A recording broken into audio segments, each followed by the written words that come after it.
Bonjour peuple de Dieu, c'est le pasteur Jérémie, aussi connu sous le nom de pasteur Loïc. Nous voulons écouter la parole de Dieu pour la semaine, mais avant tout nous voulons commencer par une parole de prière. Alors en signe de révérence à notre Père Céleste, baissons nos têtes et prions ensemble. Dieu Tout-Puissant, Père de gloire, Roi des rois, Seigneur des seigneurs, merci encore pour ces moments. Merci pour cette nouvelle opportunité que tu nous accordes de pouvoir nous recueillir dans ta présence. Nous venons ainsi nous remettre en tes mains, corps, âme et esprit, pensée et cœur, l'air, l'atmosphère, tout autour de nous et tout est ce qui est en nous, nous remettons toutes choses dans tes mains. Puisses-tu ainsi prendre le contrôle de toutes choses. Nous implorons ta miséricorde, te prions de nous pardonner pour tout ce que nous avons fait, dit et pensé qui ne t'a pas honoré et glorifié. Que tu nous purifies, sanctifies par ton eau de purification et le sang que tu as fait couler à la croix de Golgotha. Purge ainsi notre conscience de t'œuvre inutile, de t'œuvre morte, afin que nous venions à te servir comme je dois. Nous prions, Père, Dieu Tout-Puissant, que tu puisses encore nous amener dans les profondeurs des révélations de ta parole. Nous opposons à tout esprit maléfique, toute présence démoniaque, tout ce qui s'oppose à la connaissance de qui tu es et la révélation de tes mystères contenus dans ta parole, soit lié, chassé, renvoyé dans les gouffres de l'enfer au nom de Jésus-Christ. Et nous proclamons que Jésus-Christ est Seigneur à la gloire de Dieu le Père. Merci encore pour tout. Que tu sois élevé, glorifié, magnifié, exalté au nom de Jésus-Christ. Amen. Alors nous allons prendre notre passage des Saintes Écritures dans le livre d'Apocalypse, chapitre 5, versets 8 à 10. Nous lisons ainsi la parole de Dieu dans Apocalypse, chapitre 5, versets 8 à 10, au nom de Jésus-Christ. Quand il eut pris le livre, les 4 êtres vivants et les 24 vieillards se prosternèrent devant l'agneau, tenant chacun une harpe et des coupes d'or remplies de parfums, qui sont les prières des saints.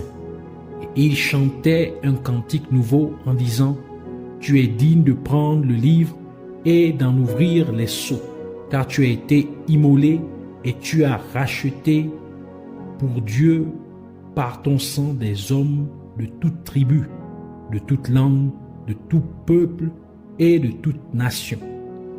Tu as fait d'eux un royaume et des sacrificateurs pour notre Dieu, et ils régneront sur la terre. Que le Seigneur bénisse sa parole, qu'elle vienne pleine de grâce, de profondeur, de révélation au nom de Jésus-Christ. Amen. Nous allons aussi lire un deuxième passage qui est dans 2 Timothée chapitre 2 verset 20 qui dit : Dans une grande maison, il n'y a pas seulement des vases d'or et d'argent, mais il y en a aussi de bois et de terre. Les uns sont des vases d'honneur et les autres sont d'un usage vil. Alors pour cette semaine, le Seigneur voudrait nous parler de 4 types de sacerdoce dans les temps de la fin. 4 types de sacerdoce dans les temps de la fin. Avant que Jésus-Christ n'eût à endurer toutes les souffrances qui lui seraient infligées et ensuite être crucifié, il partagea la coupe de vin avec ses disciples lors du dernier repas, tel que nous le dit le livre de Matthieu chapitre 26 versets 27 à 28 qui dit : Il prit ensuite une coupe et après avoir rendu grâce, il la leur donna en disant : Buvez-en tous, car ceci est mon sang, le sang de l'alliance, qui est répandu pour plusieurs pour la rémission des péchés. La coupe était la représentation des souffrances que Jésus-Christ allait endurer, c'est-à-dire représentait son ministère, donc ce pourquoi il était venu sur terre. Et c'est pourquoi il a ajouté dans Matthieu chapitre 26 verset 39 : Puis ayant fait quelques pas en avant, il se jeta sur sa face et priait ainsi: Mon Père, s'il est possible que cette coupe s'éloigne de moi, toutefois, non pas ce que je veux, mais ce que tu veux. Par conséquent, étant notre souverain sacrificateur, Jésus-Christ devrait offrir une coupe de souffrance, ce qui signifie qu'il devrait offrir un sacrifice, car le rôle d'un sacrificateur est d'offrir des sacrifices à Dieu, comme le déclare la parole de Dieu dans Hébreux chapitre 8, verset 3 qui dit: Tout souverain sacrificateur est établi pour présenter des offrandes et des sacrifices, d'où il est nécessaire que celui-ci ait aussi quelque chose à présenter. Et puisque nous sommes faits sacrificateurs de Dieu, lorsque nous acceptons Jésus-Christ comme notre Sauveur et Seigneur, comme le déclare la parole de Dieu, notre passage principal, et aussi Apocalypse chapitre 1, verset 6, qui dit: Et qui a fait de nous un royaume, des sacrificateurs pour Dieu son Père, à lui soit la gloire et la puissance au siècle des siècles. Amen. Et c'est pourquoi, dans notre passage principal des Saintes Écritures, les 24 vieillards au ciel mettent nos prières dans des coupes, parce que nous sommes les sacrificateurs de Dieu. Et donc nos prières représentent nos sacrifices, car en effet, nous sacrifions notre temps pour prier pour que les gens soient guéris. Nous sacrifions notre temps et notre énergie criant à Dieu dans la prière pour que les gens soient sauvés. Nous sacrifions notre temps pour prier pour que les gens soient délivrés et ainsi de suite. Et c'est donc pour cette raison que lorsque les 24 vieillards présentent nos prières dans une coupe à Dieu, ils disent à Dieu en se référant à nous que tu as fait d'eux tes sacrificateurs. Puisses-tu donc les écouter? Puisses-tu entendre leurs prières? Puisses-tu recevoir leurs sacrifices? Nous pouvons donc comprendre que la coupe est une représentation de la sacrificature. Et dans ces derniers temps, il y a 4 types de sacrificature qui opèrent. Et cela est représenté par des coupes. Et la première coupe est la coupe d'argile. Donc la première sacrificature est représentée par la coupe d'argile. La coupe d'argile représente le sacerdoce de ceux qui sont encore charnels. En d'autres termes, il représente les serviteurs de Dieu qui exercent leur ministère respectif, mais qui ont toujours un esprit charnel, ce qui signifie qu'ils fonctionnent dans leur ministère tout en étant dirigés par les désirs de leur chair. Par conséquent, leur ministère produit la mort, et au lieu de produire la vie, car la parole de Dieu dit dans Romains chapitre 8 verset 5 à 8 qui dit: Ceux en effet qui vivent selon la chair s'affectionnent aux choses de la chair, tandis que ceux qui vivent selon l'esprit s'affectionnent aux choses de l'esprit. Et l'affection de la chair, c'est la mort, tandis que l'affection de l'esprit, c'est la vie et la paix. L'affection de la chair est inimitié contre Dieu, donc opposée à Dieu, parce qu'elle ne se soumet pas à la loi de Dieu et qu'elle ne peut pas, elle ne peut même pas. Or, ceux qui vivent selon la chair ne sauraient plaire à Dieu. Galates chapitre 5 verset 19 à 21 ajoute pour dire: Or les œuvres de la chair, donc les désirs de la chair, sont manifestes. Ce sont l'impudicité, l'impureté, la dissolution, l'idolâtrie, la magie, les inimitiés, les querelles, les jalousies, les animosités, les disputes, les divisions, les sectes, l'envie, l'ivrognerie, les excès de table et les choses semblables. Je vous dis d'avance, comme je l'ai déjà dit, que ceux qui commettent de telles choses n'hériteront point le royaume de Dieu. Par conséquent, ces personnes servent Dieu, mais elles ne sont pas dirigées par le Saint-Esprit, car elles fonctionnent dans leur ministère respectif en suivant leur propre voie charnelle. Et en conséquence, ces personnes détruiront tout ce qu'elles construisent parce qu'elles ne sont pas vraies dans leur ministère. Elles ne sont pas réelles, elles ne sont pas authentiques. Donc elles manquent d'authenticité dans leur ministère. Elles exercent donc leur ministère par formalité. Donc, et c'est la même chose qui est portée par l'histoire de Belchazzar, le roi Belchazzar, qui avait pris les ustensiles du temple. Donc, il avait utilisé les coupes qui étaient utilisées dans le temple de Dieu, dont son père, Nebuchadnezzar, avait emporté à Babylone lorsque il avait envahi Israël. Or, son père n'avait point osé faire usage des ustensiles sacrés qui étaient dans le temple de Dieu. Il les avait gardés, préservés, conservés dans un endroit bien précis.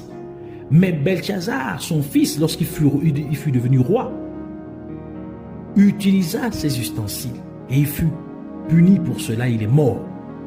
Donc pour dire que lorsqu'on agit selon les désirs charnels, ça entraîne la mort. Daniel chapitre 5 verset 1 à 4 qui dit: le roi Belchazzar donna un grand festin à ses grands au nombre de 1000 et il but en leur présence et il but du vin en leur présence. Belchazzar, quand il eut goûté au vin, fit apporter les vases d'or et d'argent que son père Nebuchadnezzar avait enlevés du temple de Jérusalem, afin que le roi et ses grands, ses femmes et ses concubines s'en servissent pour boire. Alors on apporta les vases d'or qui avaient été enlevés du temple, de la maison de Dieu à Jérusalem, et le roi et ses grands, ses femmes et ses concubines s'en servirent pour boire. Ils burent du vin et ils louèrent les dieux d'or, d'argent, d'airain, de fer, de bois et de pierre. Et nous savons ce qui en découla. Une sentence fut prononcée contre lui et quelques jours plus tard, il mourra. Il mourut du fait de cette sentence. De telles personnes, c'est-à-dire qui sont conduites par les désirs charnels, touchent ainsi aux choses sacrées de Dieu. Mais elles ne sont pas elles-mêmes sacrées. En d'autres termes, elles sont impliquées dans les choses saintes de Dieu, mais elles-mêmes ne sont pas saintes. Comme ce fut le cas de Belchazzar le roi. Et par conséquent, le Saint-Esprit ne serait pas impliqué dans une telle dispensation, donc dans un tel ministère qui est rendu à Dieu. Le Saint-Esprit ne va pas se sentir impliqué. Cela signifie tout simplement que le Saint-Esprit n'utilisera pas de telles personnes parce qu'il y a une incompatibilité. Car le Saint-Esprit ne se sentirait pas obligé d'utiliser des personnes impies, donc des personnes qui ne marchent pas dans la sainteté. Même si elles touchent aux choses saintes de Dieu. Cela implique que parce qu'il y a un manque d'authenticité, donc elles ne sont pas vraies aux yeux de Dieu, c'est dans leur service, dû au fait que le serviteur de Dieu soit charnel. Donc il marche selon les désirs de la chair, donc il marche dans le péché. Il y a donc une incompatibilité entre le Saint-Esprit et ce soi-disant serviteur de Dieu. Et c'était le cas aussi des fils du souverain sacrificateur Élie à l'époque de Samuel. Dans 1 Samuel chapitre 2 verset 12 à 17 qui dit: les fils d'Élie étaient des hommes pervers et ne connaissaient point l'Éternel. Et voici quelles étaient la manière d'agir de ces sacrificateurs à l'égard du peuple. Lorsque quelqu'un offrait un sacrifice, le serviteur du sacrificateur arrivait au moment où l'on faisait cuire la chair, tenant à la main une fourchette à 3 dents. Il piquait dans la chaudière, dans le chaudron, dans la marmite ou dans le pot. Et tout ce que la fourchette amenait, le sacrificateur le prenait pour lui. C'est ainsi qu'ils agissaient à l'égard de tous ceux d'Israël qui venaient là à Shilo.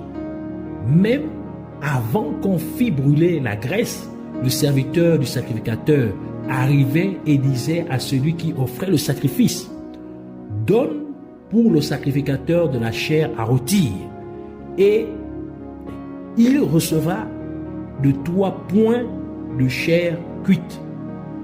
C'est de la chair crue qu'il veut. Et si l'homme lui disait: quand on aura brûlé la graisse, tu prendras ce qui te plaira, le sacrificateur répondait: non, tu donneras maintenant, sinon je prends de force. Ces jeunes gens se rendaient coupables devant l'Éternel d'un très grand péché parce qu'ils méprisaient les offrandes de l'Éternel. Et nous savons exactement ce qui advint de ces fils d'Élie. Ils moururent tous au combat.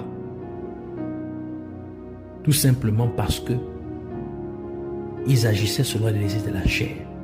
Bien qu'ils étaient promus à la sacrificature, ils avaient accès aux choses saintes, mais parce qu'ils vivaient une vie charnelle, une vie de péché, alors ça produit la mort. C'est ce que représente la coupe d'argile. Le deuxième type de sacerdoce est la coupe de bois. On peut se rappeler que au sommet de l'arche de l'Alliance, donc au-dessus de l'arche de l'Alliance, se trouvaient 2 anges chérubins en bois qui étaient recouverts d'or pur. Donc ils étaient faits de bois mais recouverts d'or pur. Donc le bois était le matériau de base dont étaient faits ces 2 anges chérubins. Cela implique que le bois représente une abstraction, car ces 2 anges chérubins sont en réalité une représentation des 2 anges de Dieu qui sont responsables de la loi de Dieu. Donc ces anges existent réellement au ciel. Donc les 2 anges en bois qui étaient au-dessus de l'arche de l'Alliance n'étaient qu'une abstraction, une représentation des 2 anges qui se trouvent au ciel. Ainsi, la coupe en bois représente le sacerdoce dans lequel le sacrificateur n'a pas conscience de ce qu'il fait. Donc, il est abstrait. C'est un sacerdoce abstrait. C'est-à-dire que le sacrificateur ne comprend pas ce qu'il fait. Et parce que un tel sacrificateur est abstrait dans son exercice du sacerdoce, car il se concentre sur les pratiques matérielles, mais il n'est pas capable d'atteindre l'authenticité du sacré. Cela implique tout simplement que la coupe en bois fait référence au sacerdoce dans lequel le sacrificateur se concentre sur les objets ou les ustensiles qui ne sont que des représentations des véritables aspects célestes du sacerdoce. Par conséquent, le sacrificateur utiliserait de tels objets sans vraiment comprendre leur véritable signification. Et parce qu'il ne comprend pas leur véritable signification, il ne peut donc pas représenter dans sa vie la véritable signification de ces symboliques. Et il ne peut non plus amener, je reprends, il ne peut pas non plus amener les personnes qu'il conduit à représenter une telle signification. Et c'est la raison pour laquelle Jésus-Christ a dit dans Matthieu chapitre 15 verset 14, « Laissez-les, ce sont des aveugles qui conduisent des aveugles. Si un aveugle conduit un aveugle, ils tomberont tous 2 dans une fosse. » Et c'est exactement pourquoi nous voyons certains soi-disant hommes de Dieu ou femmes de Dieu utilisaient par exemple des épées dans leur service. En pleine église, ils utilisent des épées. Ou le talit juif, c'est-à-dire les vêtements que les juifs utilisent, ou encore la kippa, c'est-à-dire les chapeaux juifs, ou encore le shofar, et ainsi de suite. Donc les ustensiles cérémoniels qui sont utilisés dans le judaïsme, ils utilisent cela maintenant dans les églises. Donc ils sont focalisés dans les choses matérielles, dans l'aspect matériel du sacerdoce, mais ils ne comprennent pas la signification de ces choses. Ils ne peuvent pas représenter ou encore atteindre l'authenticité du sacerdoce. Donc la vraie signification ou le vrai but du sacerdoce. Donc ils sont abstraits dans leur ministère. Ainsi, ces soi-disant serviteurs de Dieu simulent les choses de Dieu sans manifester réellement le sens authentique des choses sacrées de Dieu.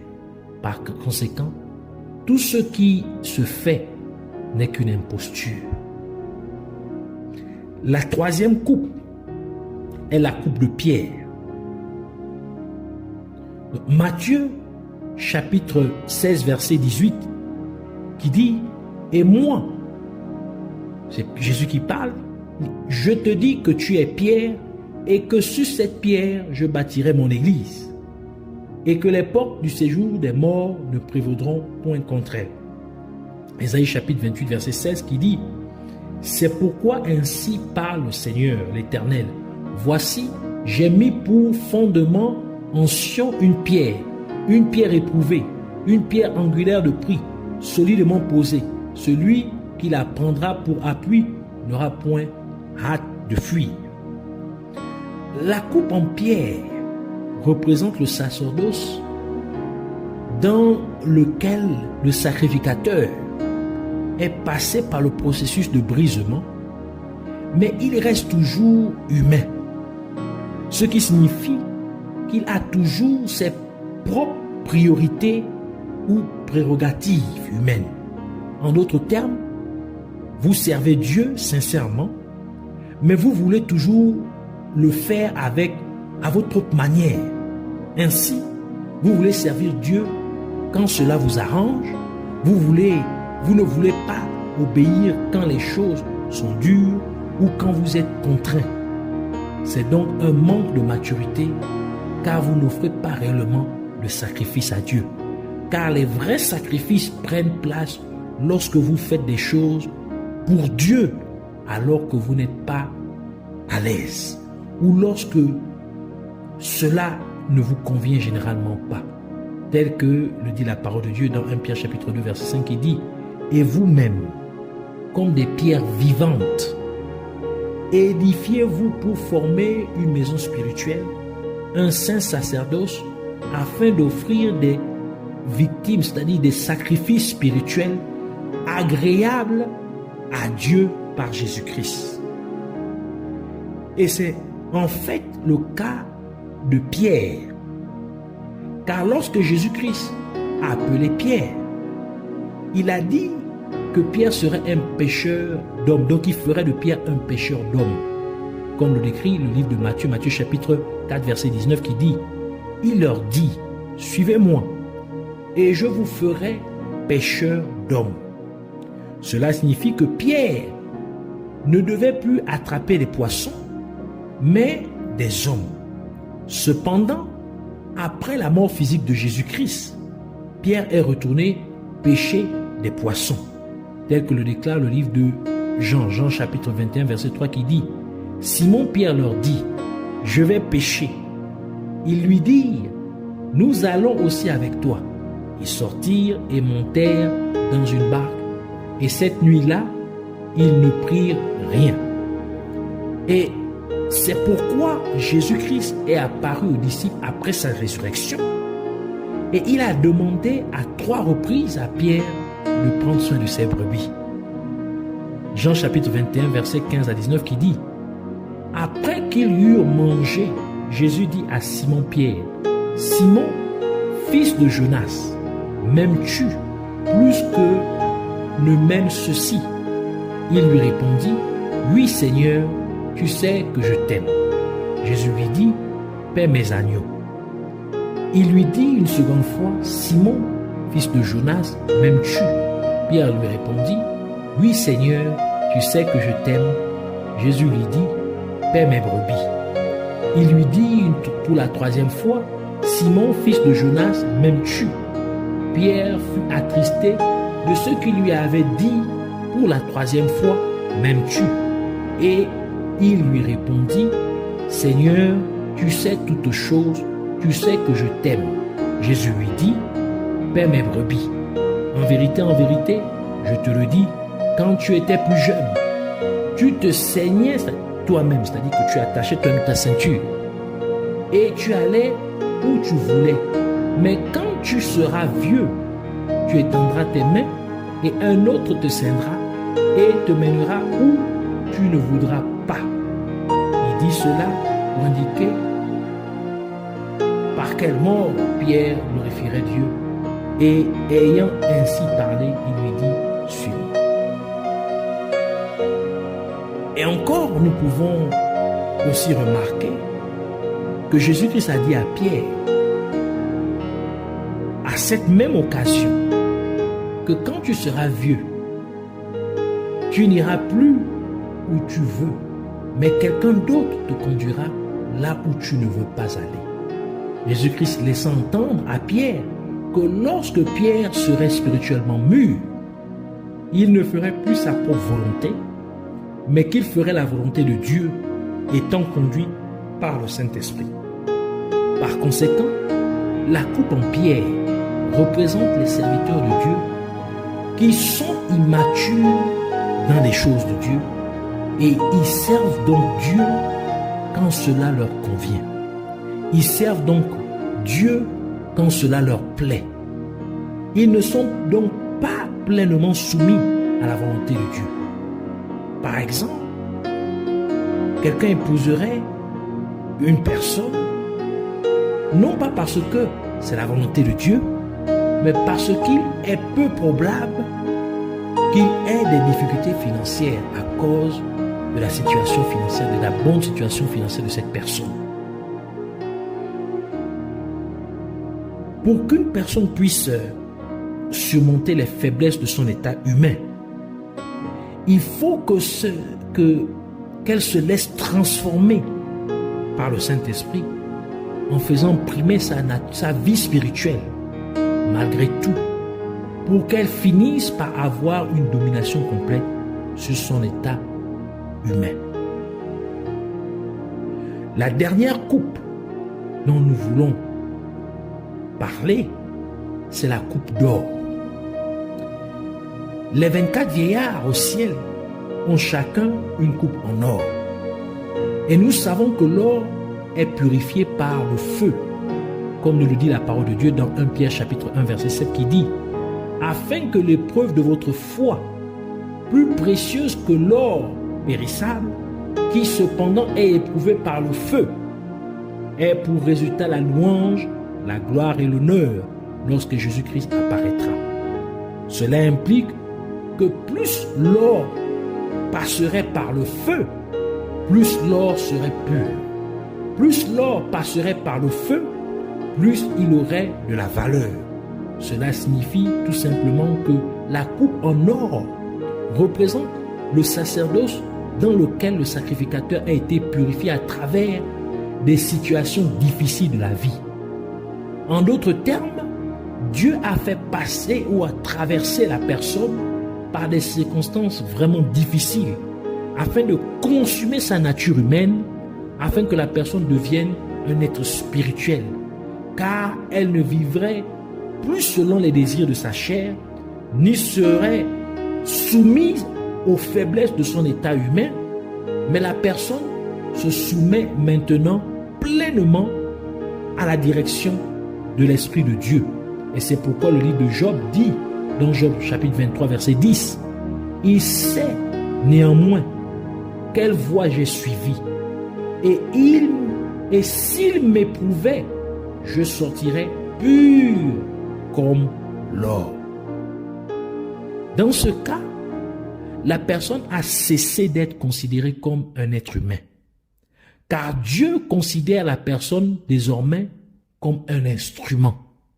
Et c'est le cas de Moïse, car Dieu avait fait passer Moïse 40 ans au pays des Mendiants, au point que lorsque Dieu envoya Moïse délivrer le peuple d'Israël en Égypte, Moïse dit à Dieu qu'il n'était pas éloquent alors qu'il était dit de Moïse qu'il était puissant en parole. Exode chapitre 4 verset 10 qui dit, Moïse dit à l'Éternel, « Ah, Seigneur, je ne suis pas un homme qui ait la parole facile, et ce n'est ni d'hier, ni d'avant-hier, ni même depuis que tu parles à ton serviteur, car j'ai la bouche et la langue embarrassées. » Actes chapitre 7 verset 22, conclut pour dire, Moïse fut instruit dans toute la sagesse des Égyptiens, et il était puissant en parole et en œuvre. Donc nous voyons bien que Moïse était instruit, il était puissant en parole, mais quand Dieu l'a brisé pendant 40 ans dans le désert, Moïse dit qu'il a la bouche embarrassée. Il a la bouche et la langue embarrassées. Cela nous révèle tout simplement que parce que Dieu avait fait que Moïse soit tellement affiné par les 40 années de difficultés qu'il a dû passer dans le pays de Madian, de telle manière que Moïse ne valorisait plus la connaissance qu'il avait reçue de l'Égypte. Ainsi, Moïse était très purifié au point que la parole de Dieu dit, dans Nombres chapitre 12, verset 3, « Or, Moïse était un homme fort patient, plus qu'aucun homme sur la face de la terre. » Et Dieu a même ajouté ce qui suit à propos de Moïse, lorsqu'il a réprimandé Aaron et Myriam, dans Nombres chapitre 12, versets 6 à 8, qui dit, « Et il dit, écoutez bien mes paroles, lorsqu'il y aura parmi vous un prophète, c'est dans une vision que moi, l'Éternel, je me révélerai à lui. C'est dans un songe que je lui parlerai. Il n'en est pas ainsi de mon serviteur Moïse. Il est fidèle dans toute ma maison. Je lui parle bouche à bouche. Je me révèle à lui sans énigme et il voit une représentation de l'Éternel. Pourquoi donc n'avez-vous pas craint de parler contre mon serviteur, contre Moïse? » Donc, nous avons donc également besoin d'avoir une coupe en or, c'est-à-dire que nous avons besoin d'être raffinés par Dieu à travers diverses circonstances difficiles que Dieu nous permet de traverser afin que notre nature humaine soit complètement consumée et que nous soyons purifiés et pleinement soumis à Dieu, étant conduits par son Saint-Esprit, devenant ainsi un instrument entre les mains de Dieu, comme nous le dit la parole de Dieu dans 2 Timothée chapitre 2 verset 21 qui dit « Si donc quelqu'un se conserve pur en s'abstenant de ces choses, il sera un vase d'honneur, sanctifié, utile à son maître, propre à toute bonne œuvre. » Ainsi, nous voulons prier pour dire « Merci, Père éternel. Je te remercie, Abba Père, Roi fidèle et véritable, seul et véritable Dieu, le Dieu tout-puissant, Yahweh. Merci de me confier ces révélations de ta parole. Et je prie, Père Céleste, afin que tu nous aides, nous, ton Église, à avoir un sacerdoce qui ne soit pas basé sur les désirs de la chair, ni un sacerdoce abstrait, ni un sacerdoce qui souffre des faiblesses humaines au nom de Jésus-Christ, mais que notre nature humaine soit réellement consumée par ton feu, afin que nous soyons comme de l'or purifié 7 fois, et que nous soyons pleinement soumis à ta volonté, conduits par ton Saint-Esprit, au nom de Jésus-Christ. et que nous puissions mûrir spirituellement en prenant ainsi très bon soin des choses sacrées de ton royaume et que nous puissions être des instruments entre tes saintes mains au nom de Jésus-Christ. Je te remercie, Père merveilleux. Puisses-tu recevoir toute la gloire et l'honneur pour toujours et à jamais au nom de Jésus-Christ. Amen.